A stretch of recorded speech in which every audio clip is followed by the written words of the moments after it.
Hello दोस्तों, आपका फिर से स्वागत है अपने इस परिवार में। तो आज के इस वीडियो में हम बात करने वाले हैं स्ट्रेंथ फाइंडर 2.0 बुक समरी की। बड़े दुख की बात है कि लोगों को अपनी ताकत और टैलेंट पहचानने में बहुत ही मुश्किल होती है दोस्तों।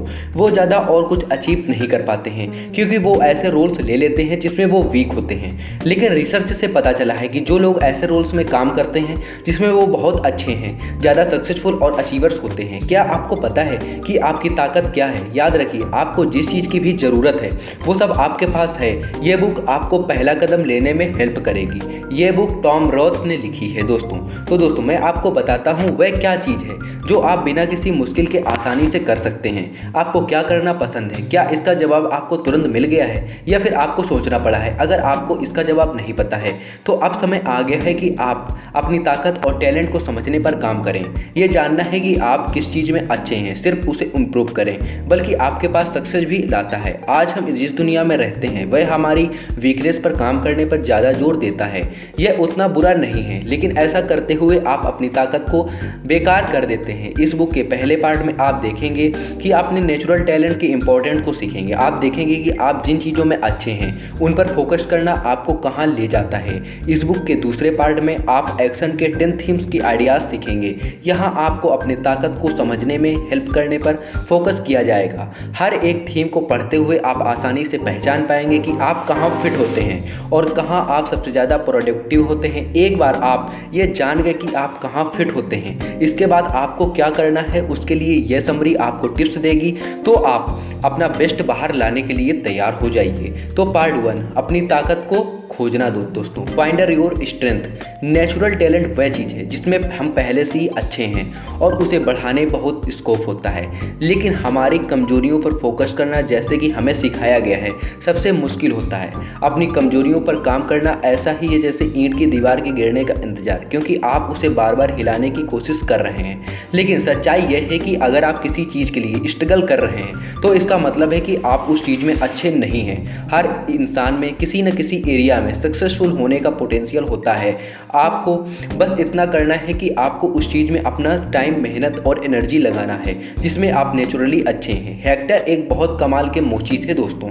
वो प्यूबेल मैक्सिको में काम करते थे, लेकिन वो अपने जूते बनाने की हुनर के लिए फ्रांस जैसी दूर दराज की जगहों पर भी जाने जाते थे। लोगों का दावा था कि वे दुनिया के सबसे अच्छे मोची थे, लेकिन हेक्टर अपने छोटे बिजनेस में ना खुश थे और ना ही संतुष्ट थे। वो आमतौर पर हफ्ते में 30 जोड़ी जूते बनाते थे, लेकिन उन्हें पता था दोस्तों कि उनके पास ज़्यादा बनाने की ताकत है। उनके एक दोस्त ने उनसे पूछा कि जब जानते हैं कि वे और ज़्यादा बना सकते हैं तो वो इतने कम क्यों बनाते हैं। हेक्टर ने अपने दोस्त को समझाया कि वे भले ही एक बहुत अच्छा मोची हो, लेकिन वो एक अच्छा सेल्समैन नहीं है और उसे पैसे वसूलने में मुश्किल होती है। वो अपना ज़्यादातर समय जूते बनाने के बजाय, जो कि उसका नेचुरल टैलेंट है, अच्छा सेल्समैन बनाने में लगाता है, जो कि उसकी कमजोरी है। तो हेक्टर के दोस्त ने उसे सर्जियो से मिलवाया। सर्जियो एक बहुत अच्छा मार्केटर और एक नेचुरल सेल्समैन था। दोनों ने देखा कि एक साथ काम करने में दोनों का ही फायदा है, तो उन्होंने एक साथ काम करना तय किया। 1 साल बाद हेक्टर और सर्जियो हर हफ्ते सैकड़ों जोड़ी जूते बनाते थे, बेचने और उसके पैसे वसूलने लगे। एक सिंपल स्टोरी है कि अगर लोग अपनी ताकत बढ़ाने और जिस काम में वे अच्छे हैं वे करने में फोकस करें तो क्या कुछ हासिल नहीं कर सकते हैं। पार्ट 2, अपनी ताकत को अप्लाई करना। Applying your strength. तो एक्शन के 10 थीम्स और आइडियाज़ मैं आपको बताने वाले हूँ। इस बुक का दूसरा पार्ट हर थीम से जुड़े कैरेक्टरिस्टिक्स को समझकर आपको अपनी ताकत पहचानने में हेल्प करेगा, और साथ में आपका अगला कोर्स यानी जो आप एक्शन होगा, चाहिए वो अलग अलग थीम के लोगों के साथ मिलकर किस तरह काम करना है, इस पर भी टिप्स दिया जाएगा। तो नंबर 1 है अचीवर। अचीवर और ज़्यादा गोल्स और ज़्यादा सक्सेस पाने की लगातार और अटूट इच्छा है। अचीवर होने का मतलब है कि आपको हर दिन 0 से स्टार्ट करना कोई भी फर्क नहीं पड़ता है, लेकिन दिन के आखिर में आपको अच्छा फील करने के लिए कुछ न कुछ हासिल करना होगा। जिस दिन आपने कुछ हासिल नहीं किया है उस दिन आप खुश नहीं हो पाएंगे। हमेशा और ज़्यादा पाने की इच्छा रहती है। मेलेनी एक ER नर्स हैं। हर दिन वो ये सब देखती हैं जो उन्हें अचीव किया है। तो उसके लिए खुद को पॉइंट देती हैं। मेलेनी कहेंगी, आज मैंने ER इक्विपमेंट्स फिक्स किया और डिलीवरी किया। मैंने और मेरी असिस्टेंट ने लॉग बुक को इम्प्रूव करने का तरीका खोजा। मुझे खुद के लिए अच्छा फील हो रहा है। अचीवर बनने के एक्शन के लिए आइडियाज़ मैं आपको बताने वाला हूँ, जिसमें पहला है, ऐसे जॉब पर काम करिए जो आपको जितनी आप चाहें उतनी ज़्यादा मेहनत करने और अपनी प्रोडक्टिविटी अपने हिसाब से मापने करने की आज़ादी दें। दूसरा, खुद को अपना गोल पूरा करने के लिए समय दें और जब आप उस गोल को पा लें तो खुद को उसके लिए पॉइंट दें। तीसरा, अपने सक्सेस को एंजॉय और सेलिब्रेट करें। अपने लिए ऐसे मौके बनाएं जिससे आप और ज़्यादा अचीव कर पाएँ। चौथा, अचीवर्स के साथ काम करें। पाँचवा, अचीवर्स आलसी लोगों से नफरत करते हैं। आलसियों के साथ कड़ी मेहनत से काम करके उनसे अच्छे रिश्ते बनाएं। छठवां, अचीवर्स को बिजी रहना पसंद है। उनके लिए मीटिंग बोरिंग होती है। अचीवर्स को ऐसी मीटिंग में बुलाएं जहां पर वह पूरी तरीके से कंट्रीब्यूट कर सकें, वरना उन्हें उनके काम पर फोकस करने देना ही सही है। तो दोस्तों, दूसरा है अडेप्ट करने की खूबी। अडेप्टिबिलिटी या फिर अडेप्ट करने की खूबी का मतलब है कि अभी में जीना। अडेप्टेबल लोगों के लिए फ्यूचर में वो जगह है जो ऐसी चीज़ों से बना होता है जो हम अभी करते हैं। अडेप्टेबल होना आपको फ्रेशर में इफेक्टिवली रिस्पॉन्ड करने में हेल्प करेगा, भले ही ये एक आपके पास प्लान्स खराब करे। अडेप्टेबिलिटी का मतलब है कि यह समझना है कि फ्यूचर फिक्स्ड नहीं है और कुछ भी हो सकता है। जब आप अडेप्टेबल होंगे तब एक फ्रेशर आपको दूसरों की तरह इनएफेक्टिव या फिर अनप्रोडक्टिव बना देता है। तो दोस्तों, लिंडा प्रोजेक्ट मैनेजर हैं और वह ऑफिस में सबसे शांत इंसान है। उन्होंने ये फील किया है कि वह अपने कोवर्कर्स यानी कि मुकाबले अलग तरीके से रिएक्ट करती हैं। कभी कभी जब कुछ चीज़ों बहुत कम समय में पूरी करनी हो या फिर अचानक से आ जाए तो बहुत से लोग घबरा जाते हैं या फिर उन्हें फ्रेशर उन्हें डरा देते हैं, लेकिन लिंडा के लिए यह जिंदा होने की फीलिंग देता है। वह फ्रेशर जिस पर तुरंत ध्यान देने की ज़रूरत है वह उन्हें बहुत एक्साइट करता है। इस कारण से लिंडा बहुत ही फ्रेशर में बहुत ही फ्लेक्सिबल और प्रोडक्टिव बनी रहती हैं। अडेप्टेबल बनने के लिए एक्शन के लिए आइडियाज़ दोस्तों, पहला है, टेंस सिचुएशन में दूसरों को भरोसा दिलाने वाले शांत इंसान बने। दूसरा, आप चीज़ों की ओर कितनी जल्दी रिएक्ट करते हैं उस पर काम करें। तीसरा, दूसरों को अपने लिए एक प्लान करने दें। ऐसे रोल्स पर फोकस करें जिसमें फ्लेक्सिबिलिटी की ज़रूरत हो, जैसे कि ऑफिस के रोज़मर्रा के बदलाव। चौथा है, अडेप्टेबल लोगों के साथ काम करें। पांचवा है, ऐसे लोगों के साथ काम करना आसान होता है क्योंकि उनकी फ्लेक्सिबिलिटी के कारण दूसरों के लिए आरामदायक माहौल बन जाता है। छठवां, ये शॉर्ट टर्म और अर्जेंट प्रोडक्ट्स पर काम करने के लिए ज़्यादा अच्छा होता है। तो दोस्तों, तीसरा है एनालिटिकल इंसान के तौर पर आपको किसी भी दावे को सच मानने के लिए प्रूफ की ज़रूरत होती है। आप किसी भी आइडियाज़ के एक एक करके सभी लेयर्स को देखते हैं जब तक आप इसके जड़ को न देख लें। दूसरे शब्दों में ये जानना चाहते हैं कि वह आइडिया सच में उतना अच्छा है या फिर नहीं है जितना वह सुनने में लग रहा है। आपको हर आइडियाज़ के साथ नंबर और डाटा चाहिए होता है और आप ये समझना चाहते हैं कि एक चीज़ जिस तरह दूसरी चीज़ को इफेक्ट करती है। एनालिटिकल होना आपको हर चीज़ की जड़ तक पहुँचने में हेल्प करता है। तो दोस्तों, लेस्ली स्कूल प्रिंसिपल हैं। एक स्टूडेंट के ग्रुप को ऑब्जर्व करते हुए उन्होंने फील किया है कि उनकी परफॉर्मेंस में यूनिफॉर्म या फिर बराबर है, जो एक साल से दूसरे साल में एक सी है। वही बच्चे हर साल अलग अलग स्कोर करते हैं।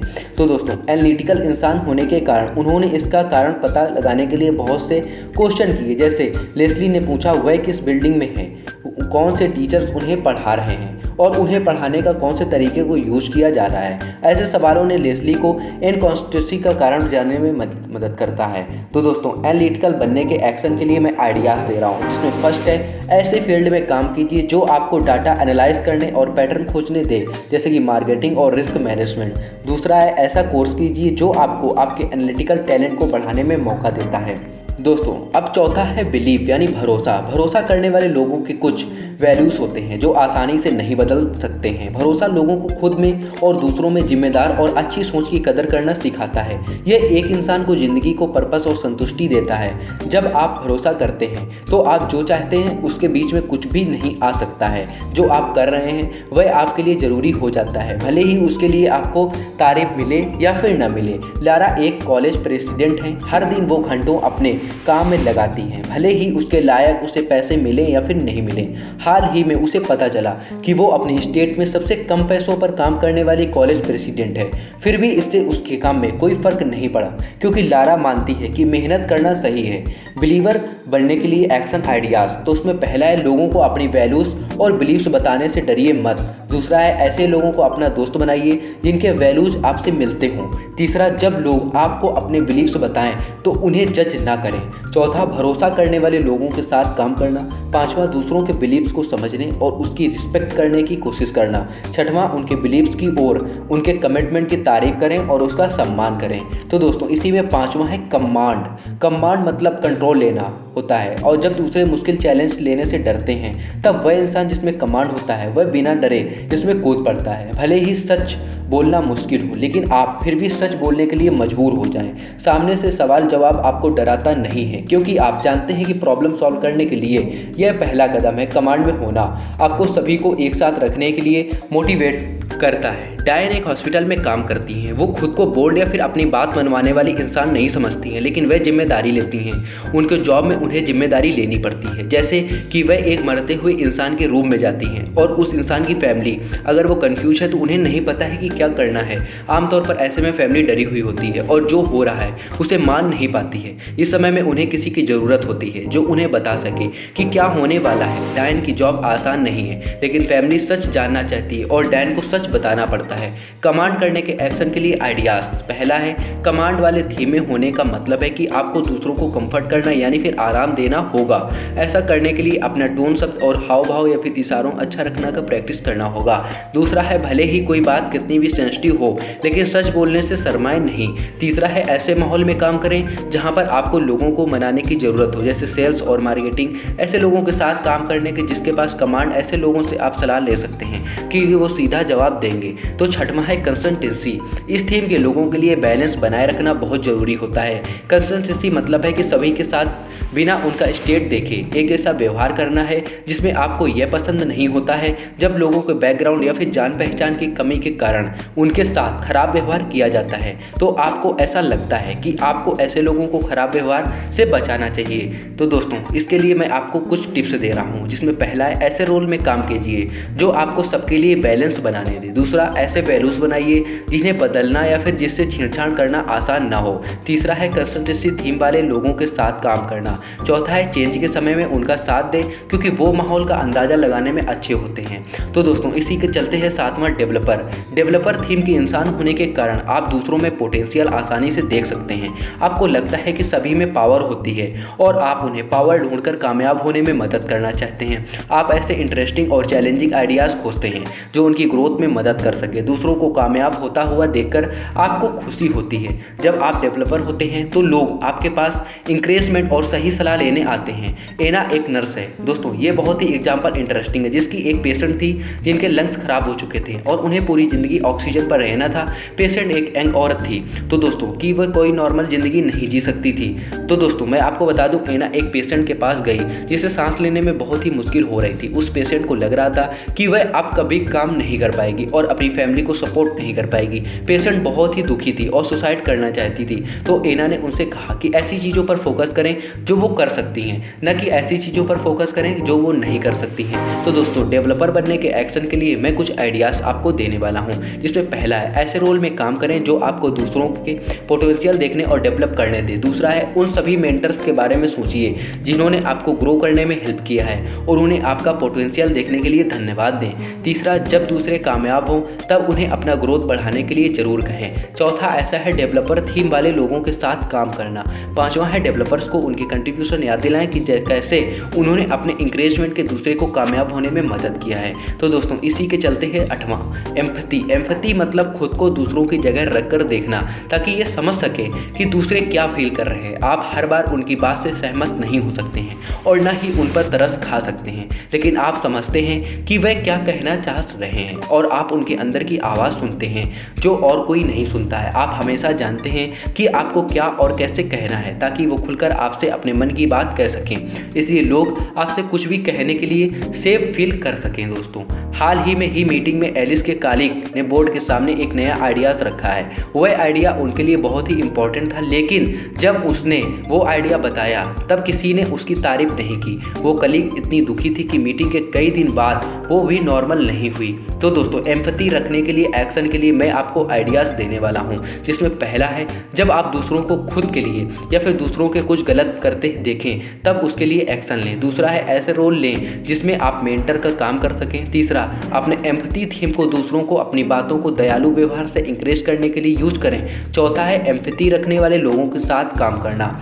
तो दोस्तों, इसी के चलते है इंडिविजुअलाइजेशन। नवा, इंडिविजुअलाइजेशन वो थीम है जो लोगों के अंदर की यूनिकनेस और अप्रिशिएट करती है। आप लोगों के बीच के फर्क पर फोकस करना पसंद करते हैं। आपको अच्छा नहीं लगता है जब लोग जनरलाइज या फिर आम बना दिए जाते हैं। तो दोस्तों, इसको मैं बढ़ाने के लिए आपको कुछ आइडियाज़ देने वाला हूं, जिसमें पहला है, अपने लिए ऐसे रोल्स चुनें जहां पर आप आसानी से लोगों के लिए यूनिकनेस को पहचान सकें और उसे बढ़ा सकें। दूसरा, लोगों को ये बताएं कि सभी के साथ अलग तरीके से लेकिन समानता के साथ व्यवहार करना सही होता है। तीसरा, इंडिविजुअलाइजेशन थीम होने के कारण आप लोगों की पसंद नापसंद को पहचान सकते हैं और उन्हें उस जगह को पहचानने में मदद कर सकते हैं। तो दोस्तों, छठवां है, जिम्मेदारी, responsibilities very most important. Responsibility मतलब जो आप कर रहे हैं उसके पूरे होने तक उसकी जवाबदारी लेना। जब आपसे की गई उम्मीदों पर आप पूरा नहीं कर पाते हैं तो आप ऐसे रास्ते खोजते हैं जिससे आप दूसरी पार्टी को उसकी भरपाई कर सके। आप बहाने नहीं खोजते हैं और अपना काम आप पूरी ईमानदारी से करते हैं। यही होता है रिस्पॉन्सिबिलिटी दोस्तों। तो आपको वीडियो कैसा लगा? अगर वीडियो अच्छा लगा हो तो एक सुंदर सा कमेंट कर दें जिससे मैं और मेरी टीम मोटिवेट फील कर सके दोस्तों। और वीडियो को लाइक कर दें और चैनल को सब्सक्राइब करना बिल्कुल भी मत भूलें। तब तक के लिए जय हिंद दोस्तों।